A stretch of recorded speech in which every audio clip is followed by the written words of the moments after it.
Preparing live stream the meeting, okay? All right. I hit that thing. I don't know why it's going, never happened this before. It says setting up your meeting for custom streaming service. Oh, it's the first time I ever did that. I don't know why it took so long, but okay, now it's sending me to Facebook for some reason.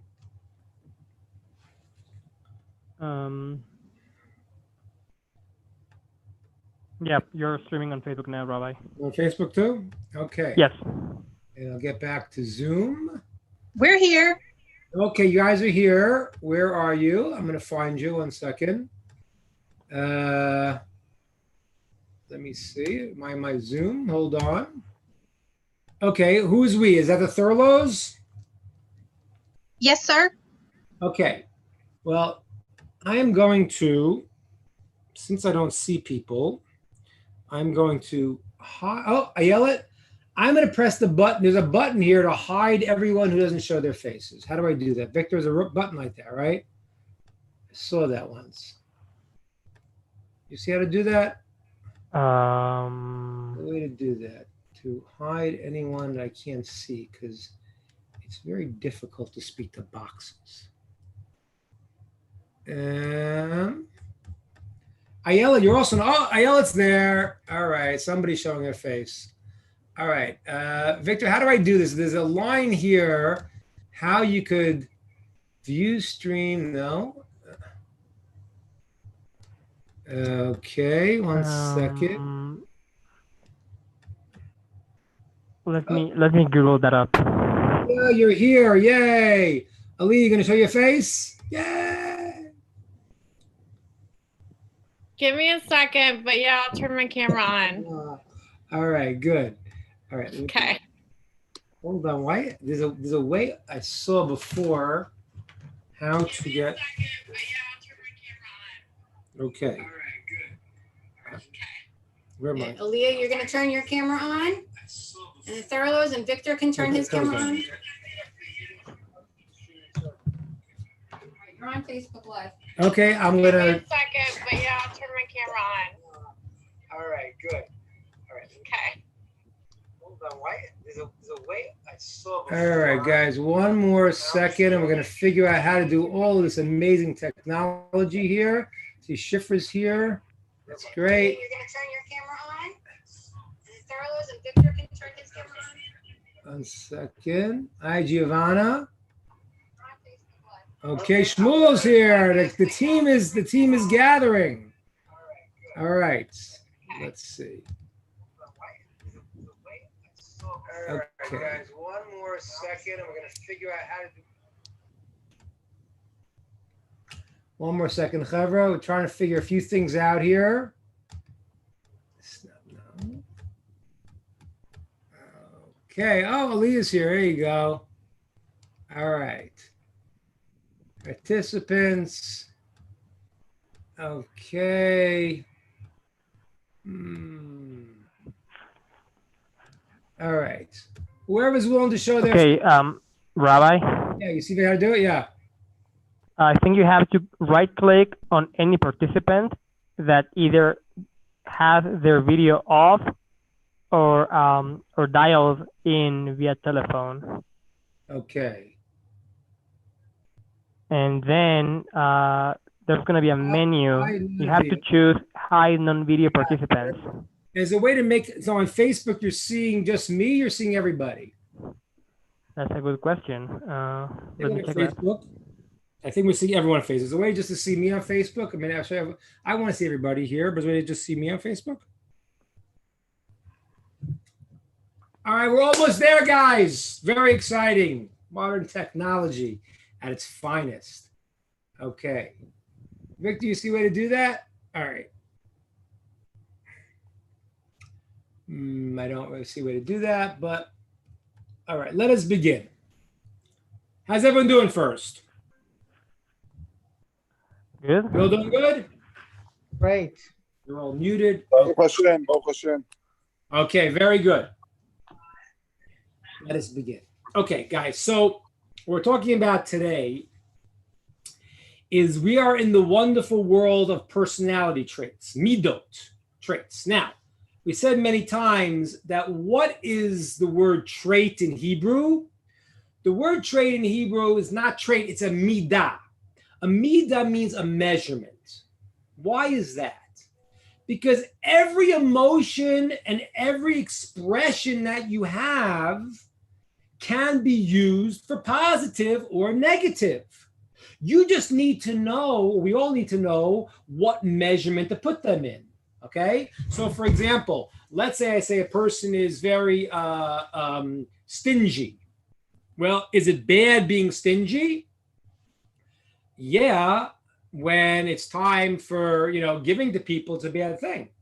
But if somebody comes to you and says, hey, listen, give me some money, I want to buy some drugs, and you say, no, I'm not going to give you, that's a good use of the trait of stinginess. It's true for every single trait. A person, let's say, is passionate. Okay, is that good? Yeah, he's passionate about doing things. When it's time to be thoughtful and sit back and analyze things with your brain and not to have that fire of being passionate, then it's a bad trait. So it has a good expression and a not good expression. All traits do. That's why they're called midot. They're called measurements. They are called usable for everyone in some way or another, and you need to know how to use it. Now, Maimonides comes out that basically all traits have an extreme, and you should go for the middle path. Go for the middle path. There are two exceptions.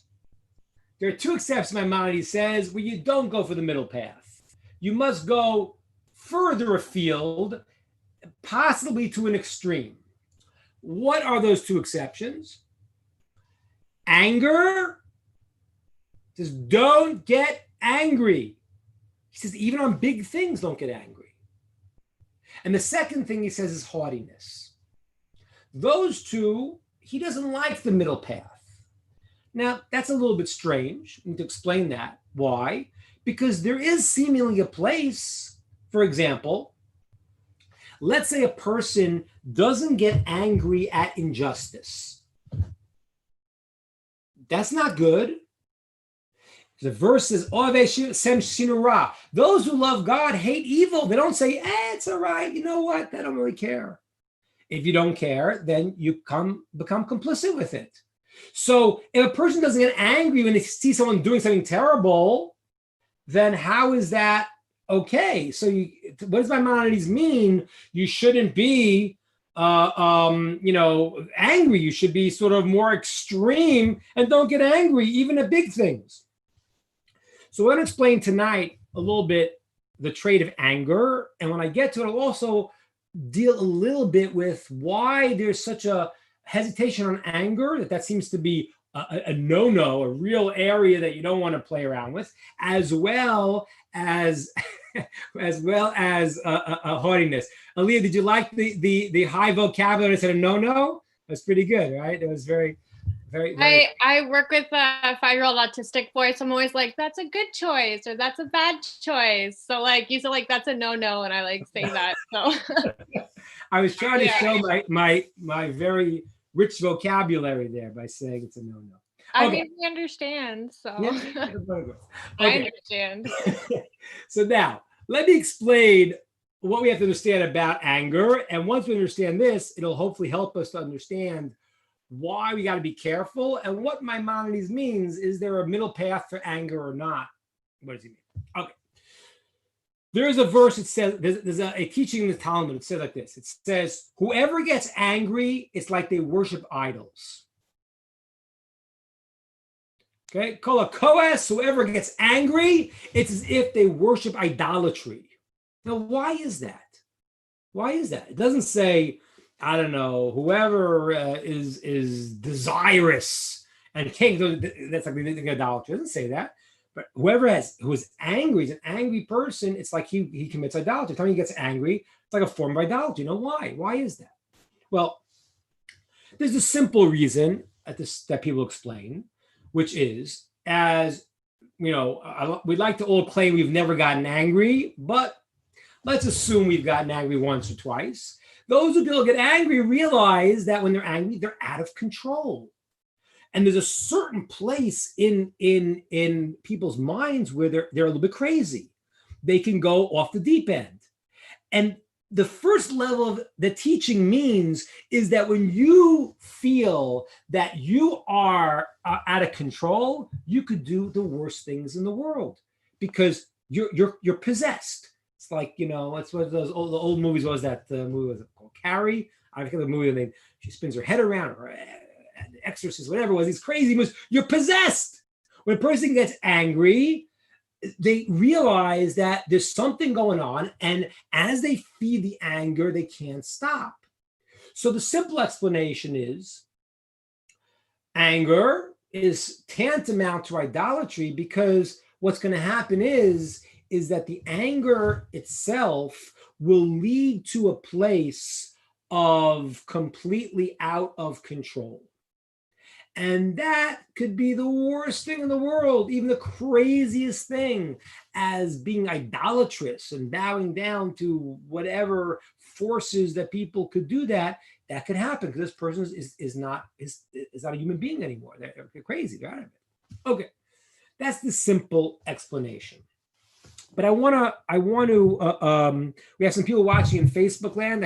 I'm good to see you guys. I'm not able to pull you up yet on Facebook, but hopefully I will, as Victor and I work through the kinks of our new multi-streaming. Okay, so if you have a question on Facebook, I'm sorry, I'm not going to see it now. I might be able to look at the end, but we're in a different time. We're actually a few seconds before you.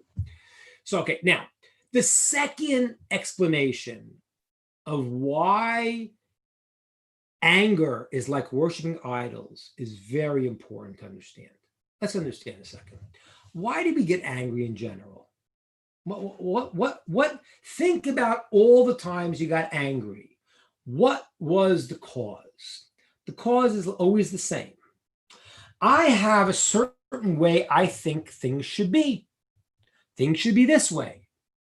And now this person is thwarting my efforts, my desires, my goals. I have my plan. This is what it should be. And they're doing something else. And they're getting in my way. They're stopping what I believe that I should be doing. And therefore I get angry. What do you mean? You're like, you didn't do this to me. You didn't invite me to the wedding. How could you do that? Because I think that I should go to the wedding and you didn't invite me. And wow, that cat just walked. So that's the root of anger. Anger is that you feel your desires are being blocked by someone or something, and you're out of control. And you want to just smash and break the thing that's blocking you. That's what anger is. You're stopping my intent, what I think should be. Okay. Now I want you to think about that. Now that seems to be fair. That's why I get angry. This person, they, insulted me. I mean, I feel that I'm a wonderful person, and now they're giving me a different vision of the world. I have to overcome that and shut it down. It seems to be a sort of a justified reason to get angry, because if I was like really in control, I could say, sir, don't do that. Let's say I'm the king. And you're in my way. We're driving down the road and you're stopping, and you're gonna block me. So if I'm the king, I say, okay, you got this guy, throw him out, and I know I'm in control. But when you feel you're not in control, you start yelling and screaming, get out of my way, because they're blocking your world of control. You want to be in control, and now you're not. So it's justified in a certain sense. Now, where is it not justified?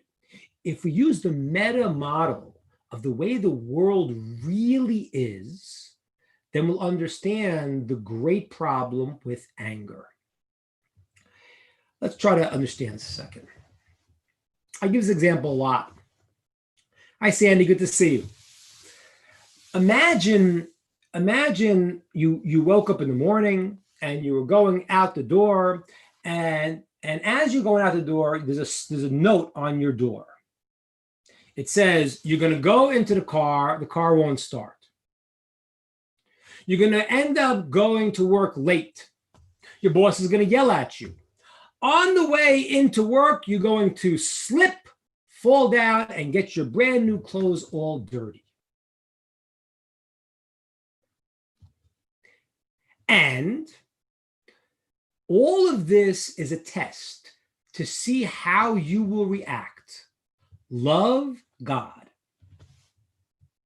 Now, if you read that note, and you walked out the door and you put the keys in the car and you try to start the car, and the car didn't start, what would you do?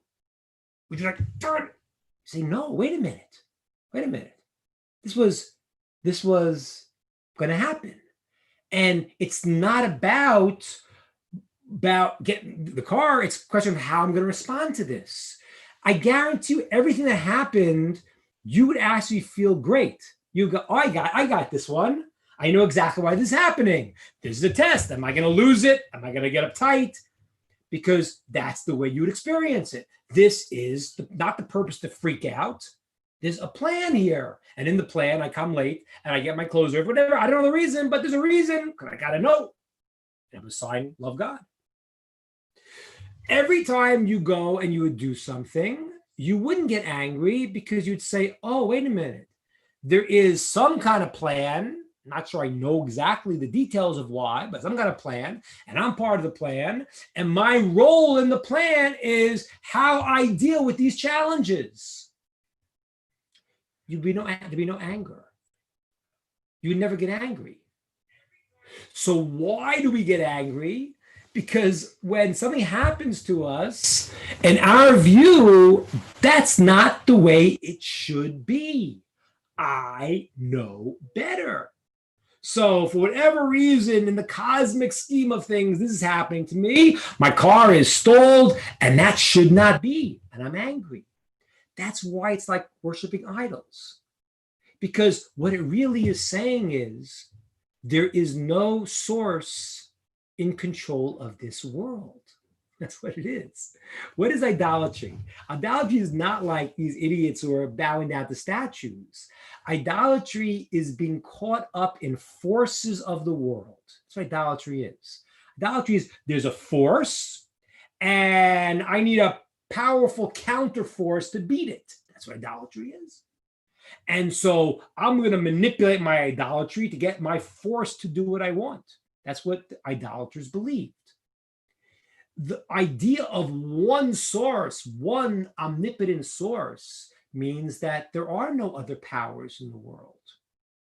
Whoa, that's a whole new view of the world. That means that when I feel my will is being thwarted and I am being repressed, if I could take a step back and say, wait a minute, since there are not individual forces in this world that have control, there must be that this is part of some plan. I won't get angry. As a matter of fact, I will be able to take it potentially, if I do this right, with actual joy. Because I'll say, like the example we gave before of the guy who gets the note on the wall on the door, that, okay, this is all potential challenges. I want you to understand something that's so amazing and we don't realize. Every human being has their challenges. The challenges that you go through, we all go through on a daily basis, on a momentary, of a minute-to-minute basis, are all perfectly tailored to what we need to do. They're not accidents. There's no accidents. They're not accidents. If you believe that this world of randomness, okay, there's a world of randomness. If you believe there is a world of separate forces like idolatrous things, and this force is fighting that force, and there's no unity in terms of the world, then you believe there's, I'm a victim of the forces. My boss is pulling me this way. This guy's pulling me that way. But if you believe there's one source to all existence, then you have to realize that the things that are happening to you are not accidental. They're meant exactly for you. And there's absolutely no reason to be angry. That's the deeper meaning of the teaching, that someone gets angry, it's like they worship idols, because the trait of losing control because my will is being blocked means that I don't realize that there is a higher will in this world and I am part of that. You don't realize that. That's what it means. That is a very deep understanding in what the source of anger is, and it's very, very, very crucial to understand that. Okay. Now, so what is it? What should a person do? What do we do? Well, I say like this. Anger, we talked about this once before. We talked about fire and water, about wind, air and earth, different elements in the world. Fire is where anger comes from. Fire is where anger comes from. Now, yeah, you could fix it by a little water, by doing some meditation, by relaxing, by breathing. But I want to show you a deeper way to take care of the fire of anger through fire itself. How is that? When a person goes and gets a fire and starts to realize that there's a source in the world, and realize this teaching, every test that happens is tailor-made for you. There are no accidents. You are part of a greater plan, and you get the fire to feel that. When something happens to you in the world, anger is not going to be your response. Your response is, oh, wait a minute. This is something for me to take and to grow. It's my opportunity. Now, therefore, that's one of the explanations of what the Rambam means, Maimonides means, when he says a person shouldn't get angry. Because anger, in the sense of fighting against God's will and realizing that you think you have your own separate independent world, is always a bad thing to do. I was going to say no, but I stopped. It's always an extremely negative thing to do. It's deleterious. It's obnoxious. I'll try to get some polysyllabic words here for you, Ali. Hold on one second. So what happens is that is always a problem. But to have a response to something, not to be like a dead person, that you're supposed to. So when a person feels that this is wrong, and my obligation now is to stand up and say this thing is wrong, then they do. That's not the same thing. That's not even called anger anymore. Anger, in the way we defined it, means that I am against the force that's trying to take me in a different way. That's what anger means. So don't get angry. But don't be lackadaisical either.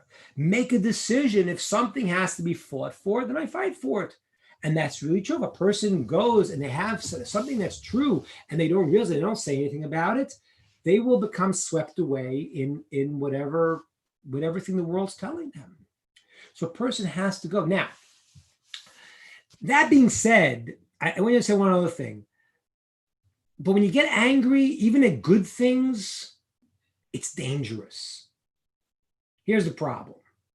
That even when you get angry at the right things, this person is doing the wrong thing, I got to stand up.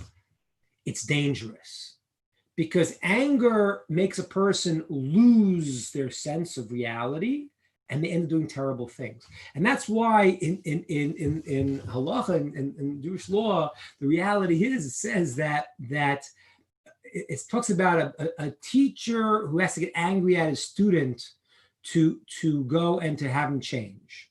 And they had a story there of a great sage. His name was Rabbi Yisrael Salanter. He was teaching a whole group of students, and he started yelling at one of the students. It was a big room, and there was one student who was sitting very close to where he was. And he heard Rabbi Yisrael Salanter as he was yelling at the other student, and he heard him yell, and then whisper under his breath, remember, you're only pretending. You're only pretending. You're not really angry. That's what he had to do. Why? because even though he knew it was a place to use this in the good trait, and it's not the anger that you're resisting what you're supposed to be doing, but he knew that since anger takes this control of a person, who knows where it's going to lead. And therefore, even when a person uses anger properly, Maimonides says it can't be out of a place of anger, really, where you don't realize you're fighting against the system, but you're working within it. Right now, you don't have to be angry at the people doing bad things because you got to stop it. But you have to be careful then, because even then, there's a chance to go off the deep end. There's a chance where a person can go and actually become a negative person. And that's the famous story of in the Torah, it says where Moses fixed up the problem of anger. It says he had to fight against the Midianites, and it was like the last stand. It was like before he died, he was going to fight against the Midianites, and it was a hard thing because he had to avenge what they did wrong because they desecrated God's name. But he couldn't lose himself in that, and he did it properly. So we have to be careful again. The root of anger is my plan is being blocked, and therefore I want to break out.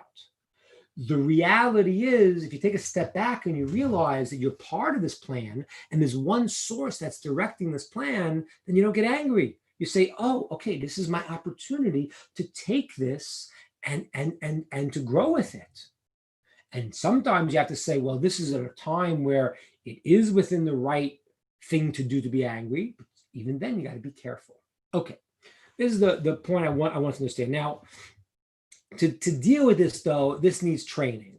Okay, we have to do things to slowly control anger. The first step is going to be obviously where a person he feels it, but they don't bring it out. Okay, so there's techniques. I'm not going to get into techniques in the world. There's techniques, breathing techniques and thinking techniques and ways to hold it back. But whatever you do to contain it, you got to realize if you don't do the deeper step that I'm teaching you today, then it's going to come out at some point. If you don't at some point say, oh, wait a minute, why is this happening? What should I learn from this? What should I do from this? I don't dictate what my tests are. These are my challenges for a reason. If you don't come to that and you just try to shut it down, at some point it bursts out. Let me give you a very important analogy here of a law. This is actually a halacha, it's a law, and it's one of the strangest laws. It's an absolutely strange law. But if you understand this, you'll understand what we just talked about anger. So there's a law as follows. It says you're not allowed to take revenge and not allowed to bear a grudge. Okay. Now, taking revenge, I could say, okay, you're just a bad guy. So the case in the Talmud is the guy comes along and you ask him to borrow his hammer, and he says no. And then a week later he says, hey, can I borrow your shovel? And you say no. Why'd you say no? Because you didn't give me, I'm not going to give you. Okay. The law is to become a holy spiritual person. It says in the Torah, you should give them your hammer. Unless they have a reason why you don't, because they're going to break you, whatever. But if you're doing it because they didn't give you the hammer or the shovel, whatever it is, and if you're not going to take revenge, that is actually one of the commandments that you cannot do. It's forbidden. That kind of makes sense. I can understand you're an elevated person. But there's another law that says, if you came to them and said, can I borrow a hammer? And they said no. And they came to you a week later and they said, can I borrow your shovel? He said, yeah, you can borrow it. Because I'm not like you. I share. I'm a good boy, right? It's like no, good. I share my toys nicely. You say that, or you even think that, you have messed it up entirely, because that is called bearing a grudge. So, this law is so bizarre. It means that I give him the shovel, I don't even say anything, and I think in my head, what a nerve. What a nerve, he comes after the shovel. Yeah. and you bear the grudge inside, that is also considered to be a negative thing. It's a transgression. It's normal. It's normal human response. So normal. How do you explain it? So one of the great sages, the Sefer Chinuch, explains the following. He says like this. He says, you're supposed to think for like this. There's a grand plan in the world, okay?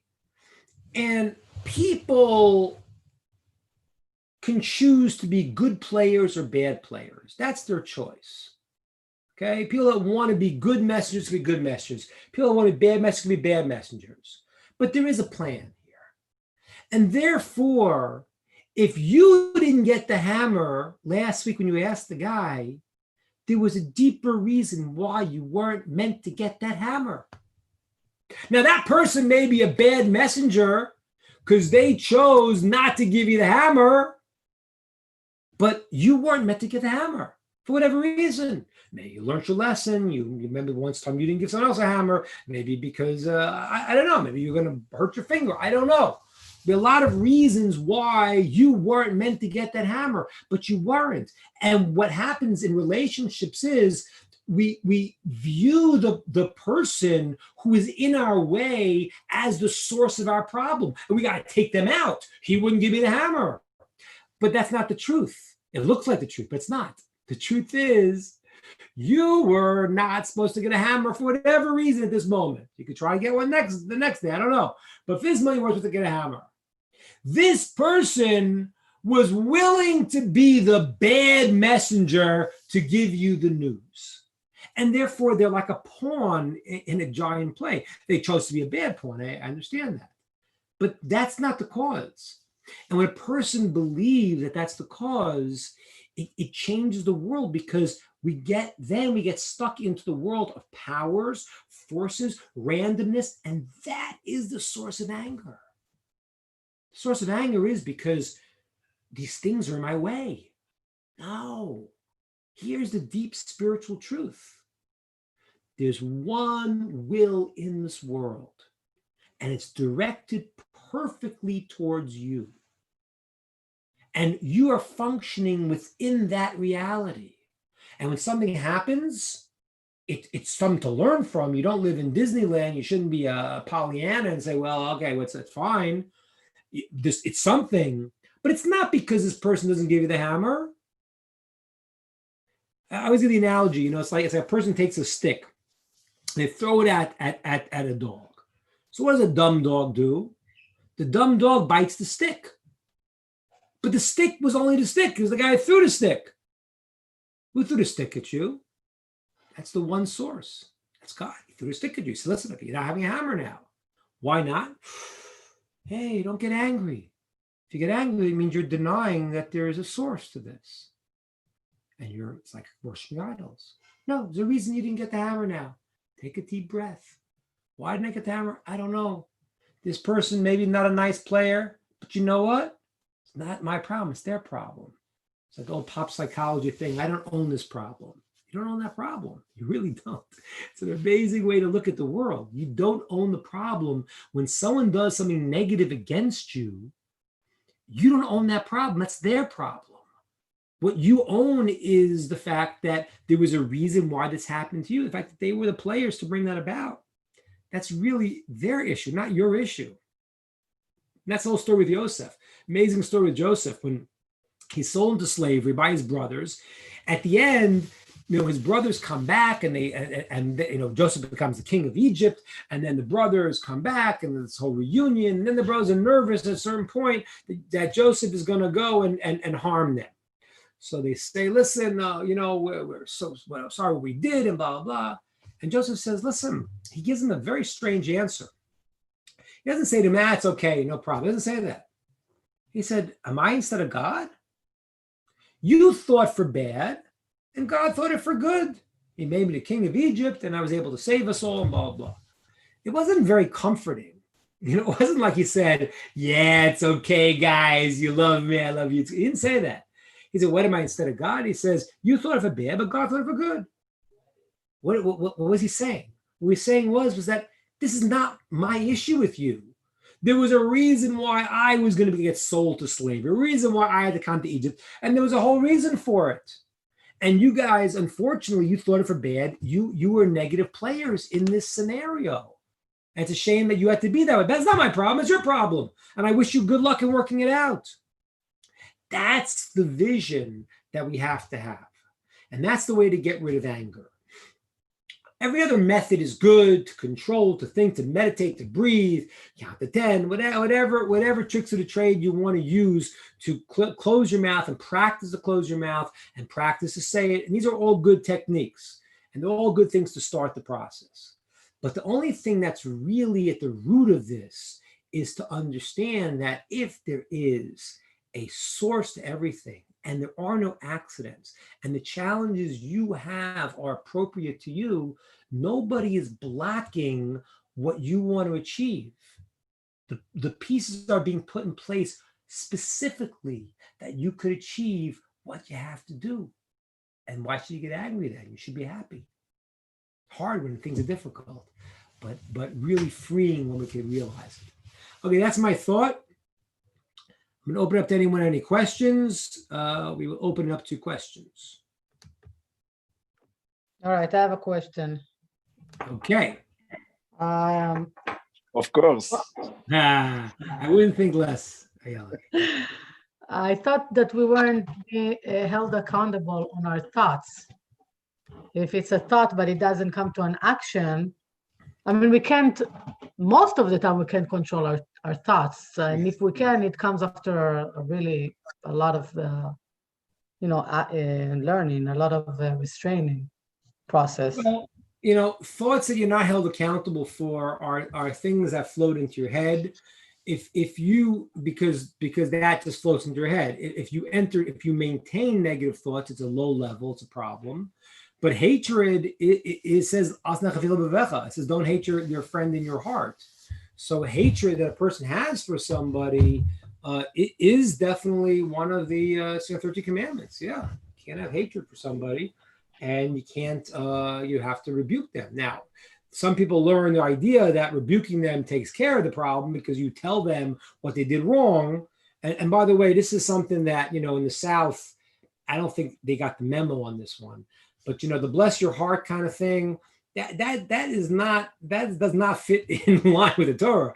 You can't be like, I'm angry at someone, I'm really upset, but I say bless their heart instead of saying drop dead, but it really means drop dead. I say bless your heart.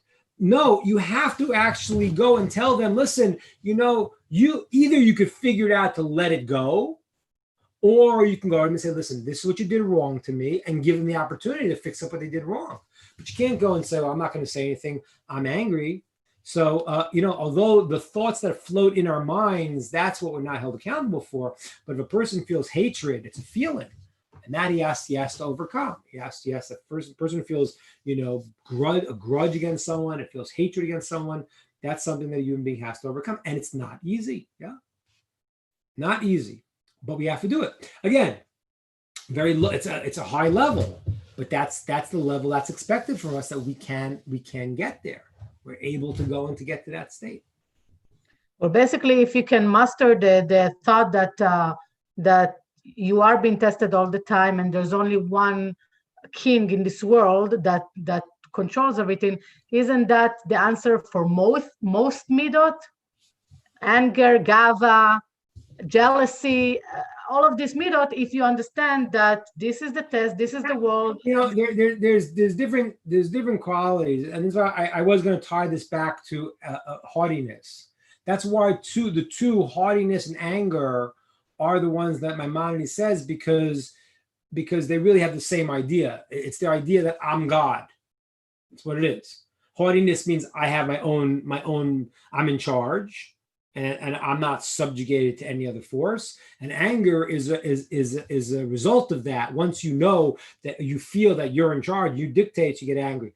But that's not necessarily the mindset for all traits. So, for example, for the trait of jealousy, I wouldn't recommend that. I would say for jealousy, I would say you have to understand that what you have is what is good for you.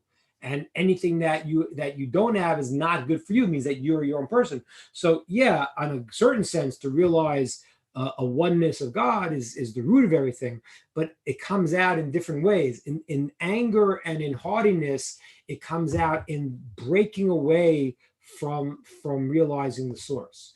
In other traits, it has different qualities. Like I say, jealousy, it requires a little different statement. It does come to the idea that God gives you what you need, but the idea that the way you take care of jealousy is to take the premise that we say that every individual gets what they need and no one can get whatever is meant for you because it wouldn't be good for them, and what someone else has is not good for you. It's a little different. All right. Good. Any other questions, thoughts, comments? Yes, Rabbi, I have a question. The analogy you used of the person with the hammer and the other person asked to borrow it. And if the person who owns the hammer is a pawn, I believe I heard you use the phrase a pawn, then what happened to his free choice to lend the hammer or not? If he's, when I hear the word pawn, I think of something that's being moved around, right, at the will of another force. Okay, good question. So I don't mean it in that way, but I do want to actually. I'm going to push again. In my book, I go through some detail. So I mention that, and so I have a whole chat to explain the question you're asking me because it's a very, very good question.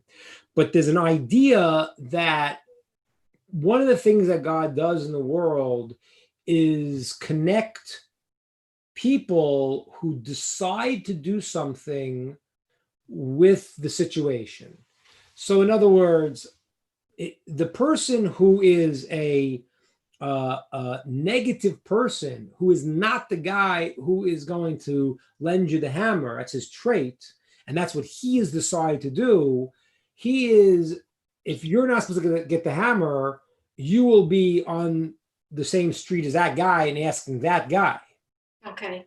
So he has chosen it, but God has moved the reality that he's the person that you're asking as opposed to somebody else. Okay. So that way, it's one of the ways. It's a very deep question. There's a lot of different parts to it, but that's one of the ways that people make their free will choices.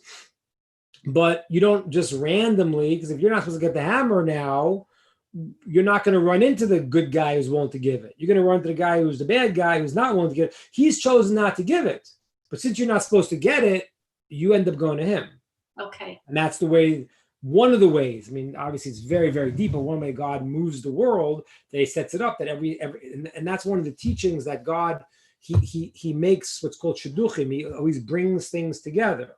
So if a person, let's say, has to give someone money, and the guy might lose it, and someone else might find it. These are all things we don't even know how they happen in the grand scheme because they're infinitely complex.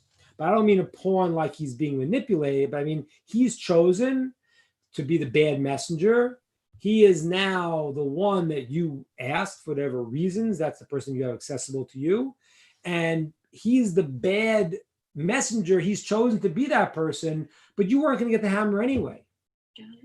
Well, you remind me of something that I read or heard in a commentary, that Hashem will not use a righteous person to do a negative thing. And that's kind of what I'm kind of hearing you say there, if I'm understanding you correct. Yeah, right. That's the verse says, from negative people, negative things come out. And that's one of the explanations, is that they've decided negatively, or positive people decide positive things, and therefore they are the messengers to bring out positive things. Okay. Yeah. Thank you, Rabbi.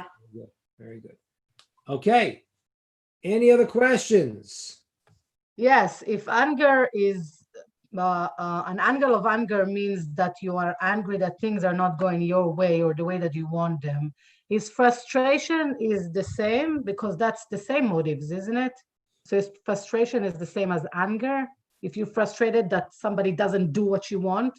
Yeah, I think it's the same media. Yeah, I think just two words in English, but I think they're all. Yeah, I'm not angry. I'm just frustrated. That's what people say all the time. I'm not angry at you. I'm just frustrated. Okay, you can go to what call, but you're angry. So yeah, so I think it's the same thing. I have to say something. Yeah.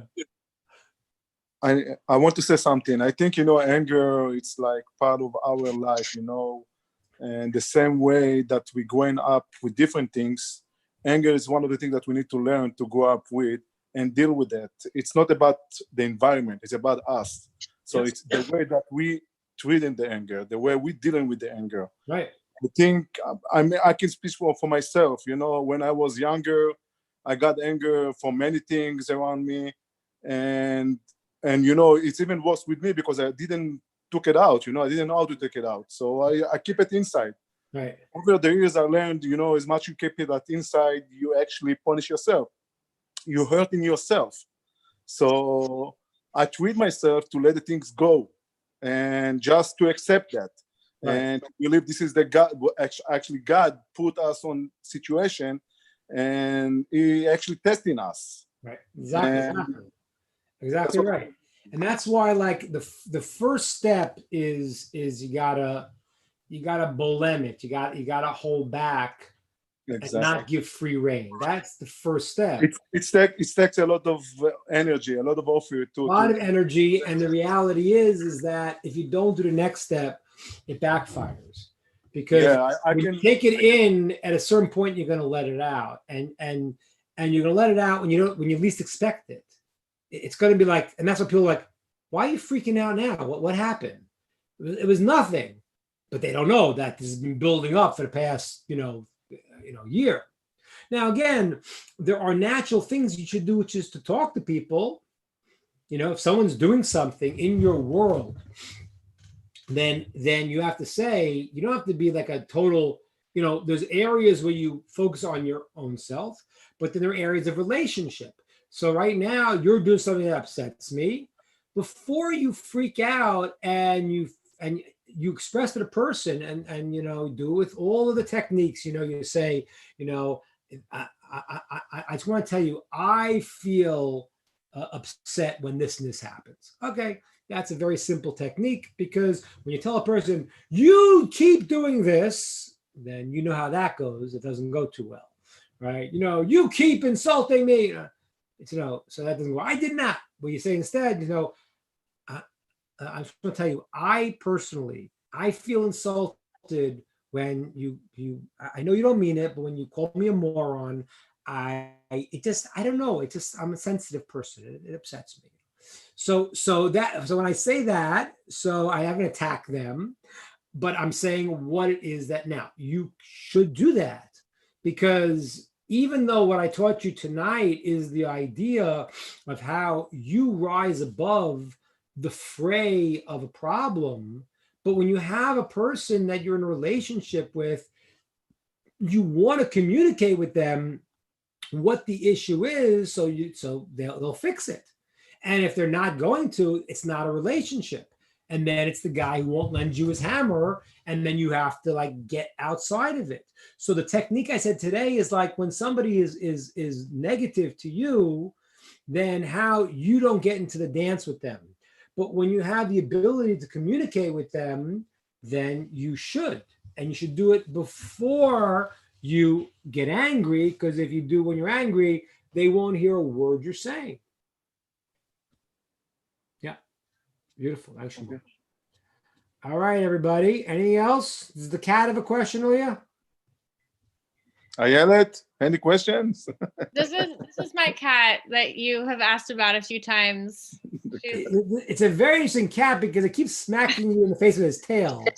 And I know, yeah, she's just really interesting when you have to say. I did have like a comment. It kind of like kept popping up. I've learned a lot about anger, and I've one thing that like really stuck out to me when I was like learning about it more was that when you feel anger, it's because you're giving your power away to something else. And you kept saying that like you feel angry because things aren't going your way, which is control. So like if something's making you that upset, like why? That's exactly it. That is making you that upset. So to me, like I try not to get angry, not to say that I'm perfect or that I don't, but I just don't want to give my power away. Right. That's right. That's right. That's why it's worshiping idols. That's why you're worshiping the power. Now you're saying is, and as I said to you before, there's different ways that anger happens, but it means that when a person feels angry, they're out of control, and they feel that either the world is knocking them out, or this person's knocking them out, and what I added to what you're saying, which is very good, the thing that you're saying, it comes from a good observation of the world. But when you put the deeper idea of understanding God in the calculation, then it's more than just, I don't want to let them shake me. I realize, whoa, there really is a purpose. And it's not just don't knock me out. It's like, okay, this is purposeful. There's really no reason to get angry because this is meant for me. It's a love note. It's something for me. The guy didn't give me the hammer. I say, yeah, awesome. For some reason, I'm not supposed to have a hammer now. That's amazing. I don't know why. It upsets. I really wanted a hammer. I thought I was going to go and build my deck right now, and I can't do it. All right, so I'll go sit and learn Torah. Whatever. I don't know what conclusion you make, but you make some conclusion from it. You see what I'm saying? It's like it's what you're saying, but it adds the idea more than just like, I'm not going to give my power away and let them control me. I'm going to say, wait a minute, there is a power and I am in a relationship with that. And this situation is really meant for give me the opportunity to deal properly, to make myself better. Well, you mentioned something earlier that I can't remember exactly how you said that everything that happened to us is tailored to us, and the best reaction will be to accept it with love and even joy, right? Yeah. So in the spirit of to bless on the bad as the same way like you bless on the good. So if that's true, that means that if we accept everything in joy and love and happiness and yeah, it happened to me, no matter what it is, then we actually don't have isurim, we don't have suffering. And if isurim are cleaning the soul, then are we getting cleaned in this world? Well, let me qualify that a second, because when something hard happens, I'm half joking when I say the guy says yay, because something that's hard is hard, and we're not obligated to go and we should not live in fantasy land where when things are challenging, then we just kind of play it like we're in fantasy land. Oh, this is great. No, this hurts right now. And this is painful. This is not good. But there's a certain mitigation of the pain because you realize that there's something greater at play right now. We don't have a, God forbid, we don't have a law. If somebody passes away, we don't say, oh, this is wonderful. God forbid, we don't say it. We say God's a true judge, meaning right now this is painful. I don't know why. I don't know. I can't make sense. It just hurts. At the same time, I know that there is a giant plan here that is unfolding, and I don't see it, and this feels like pain right now, but eventually I'll experience things differently. That's very different than a person saying, I'm not going to relate to the negative feeling, because then the person ends up deluding themselves. So when something bad happens, you don't have to say, "Yay, you're taking the hammer." If it's an easy thing, say, "Okay, I'm not getting a hammer. Great, I'll go do something else." But if it's something hard, then it says, "Okay, this hurts. I wish this wasn't it, but you know what? There's some way that this is for a purpose right now, and I'm not going to get angry. I'm not going to get overly distraught. I could feel my feelings that you should do and you're supposed to do, but the negative feeling is always tempered. It's tempered by the fact that it's like I say to my wife, if sometimes she stubs her toe and she's screaming, I'm like, wait a minute, I don't understand. You had 7 kids without any anesthesia. Does this hurt more than that? And the answer is, of course not. What happened? But on the having the kids was like, okay, well, this was a painful thing for a purpose. You stub your toe, you're like, what the heck is? We scream when we stub our toes because it's like the stupidest thing. There's like no reason for it, and it's just so frustrating. So when you stub your toe, if you felt like, wow, this is something, like you said, if you felt like, and it's true, by the way, if you stub your toe, and this is a good exercise for next time you stub your toe. When you stub your toe, it is actually fixing up something negative you did. That happens to be true. The Talmud says if somebody goes and sticks their hand in their pocket, they think they have 3 coins, they only have 2, then that is also fixing up something that was negative. So that means even the little annoyances throughout our day are in some way fixing up something negatively created with a little annoyance. So if you stub your toe, you're going to feel pain. If you think to yourself that this is fixing up something negative that I did, that I don't have to have a worse consequence for it, then you feel still in pain, but the pain is much less. The pain is mitigated. And that's why, like I always tell, it's like you don't see it today so much in the modern world, but old religious Jews, everything that happens, they say it should be a kapara. They had a statement that, oh, this should be an atonement for something I did wrong. They were used to saying that because everything that was negative they saw as in some way purposeful. Again, whether or not they understood exactly how, where, and why, because that's a very complicated topic of how each thing works. It's not so simple, but God has a million infinite ways to go and to make this happen. So if you stub your toe, is that for no reason? Well, no, probably it is a reason. I mean, it could be a klutzy, but the greater reason probably is that it is fixing something up. So, be in pain, but don't freak out. Say kaparat avonot on everything. That's right. Same thing. So if our sages say that a person, you shouldn't judge a person in his with his money, with his wine, and with his anger. You should judge a person. That's how you judge a person. You should. That's the way 3 ways.